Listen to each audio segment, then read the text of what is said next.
With the 50th anniversary of the Stonewall riots Friday and Pride Month coming to an end, I sat down with two local women who are transgender to better understand what they go through on a day-to-day basis and how their struggles differ. My gender never changed. My gender was always my gender. My gender was female, and it always was. What changed was my sex. I just refer to myself as a woman, and when it comes time for me to specify, whether it's in dating life or friend life or whatever, I do specify that I was not born a woman. They're 25 years apart, not in age, but when they came out as transgender. Meet Kendall and Angela. I think it was almost like a rebirth. And being Kendall is a rebirth, and I hate to say it this way, but like a death of him. I've now lived more years of my life as Angela than as my former male self, who is not a part of me anymore. Both women live in Wake County and have made headlines for different reasons.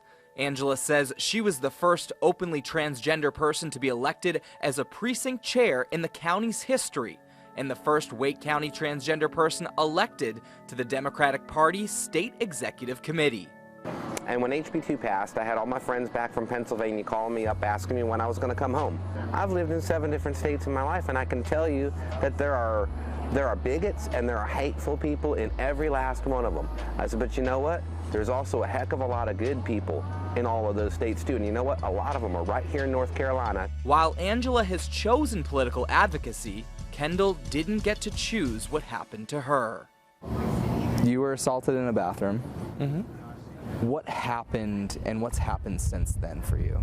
Just to give a Cliff Note version, basically I was going into the bathroom to check my hair and makeup. This past winter, Kendall says she was assaulted while in the bathroom at Milk Bar downtown. 2 women decided they wanted to basically trap me in the bathroom and humiliate me and make me feel like I was less than a person, and that was just a joke to them. This past Wednesday, she came face to face with one of those women in court. It's my first time seeing her since the incident happened, and a lot of emotions kind of hit me just because, my lawyer read the police report out loud, and I had never heard my own police report until I was in the courtroom, so it brought back a lot of emotions. And but all in all, it felt like a small part of the weight has been lifted off my shoulders, off my heart and everything. I'm happy. I might not have gotten the sentencing that I wanted for them or for her, but I'm an example for transgender women that if this does happen to them, be strong enough to speak up about it and don't let anybody